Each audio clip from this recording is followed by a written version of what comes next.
स्वागत है आप सभी का नॉलेज विथ मंकू में।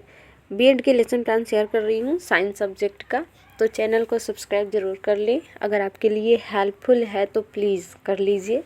तो आज का कक्षा 7वीं का विषय विज्ञान, उपविषय भौतिक विज्ञान, प्रकरण जो है मापन, कालांश द्वितीय, समय जो है 40 मिनट। फिर लिखेंगे सामान्य उद्देश्य 4-5 पॉइंट, छात्रों में विज्ञान विषय के प्रति रुचि उत्पन्न करना और यही सब। उसके बाद विशिष्ट उद्देश्य लिखेंगे। विशिष्ट उद्देश्य में आप क्रियात्मक, बोधात्मक, ज्ञानात्मक इसे करके लिख सकेंगे। उसके बाद सहायक सामग्री, शिक्षण विधि, उसके बाद पूर्व ज्ञान।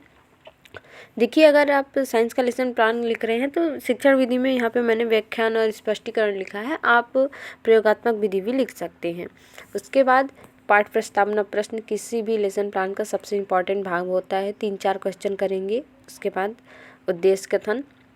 उद्देश्य कथन के बाद पाठ प्रस्तुतिकरण। पाठ प्रस्तुतिकरण में 4-5 कॉलम होते हैं। शिक्षण बिंदु, छात्र अध्यापिका कथन, विद्यार्थी क्रिया, शिक्षण विधि और श्याम पट्टेकार। फिर उसके बाद विकासात्मक प्रश्न होता है, जिसमें से 2 प्रश्न करेंगे बच्चों से। उसके बाद उन्हीं प्रश्नों को स्पष्टीकरण करेंगे। मैं आपको पूरे पेज दिखा रही हूँ ताकि आप लोग जो है अच्छे से समझ सकें। उसके आगे जो स्पष्टीकरण किया था उसके आगे का ये है। स्पष्टीकरण के बाद लिखेंगे बोध प्रश्न, बच्चों से पूछेंगे। उसके बाद विधि जो होगी प्रश्नोत्तरी होगी। फिर विकासात्मक प्रश्न यहाँ पे 2 पूछे जाएंगे कि उसके बाद पूरा पेज ये रहा।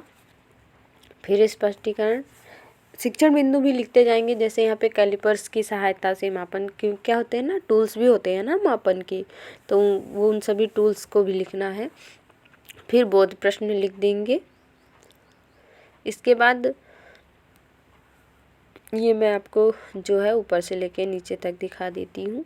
आप लोगों को आई होप लेसन प्लान जो है समझ में आ रहे हैं मेरे। फिर नेक्स्ट पेज में इसी का विकासात्मक प्रश्न लिखने के बाद स्पष्टीकरण करेंगे।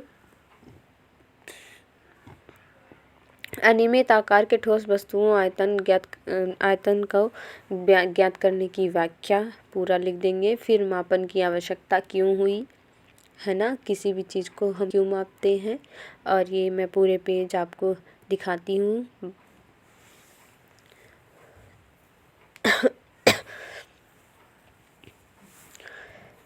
एक पॉइंट रह गया था तो नेक्स्ट पेज में। उसके बाद बोधात्मक प्रश्न, फिर होगा निरीक्षण का पुनरावृत्ति प्रश्न, निरीक्षण कार्य और गृह कार्य।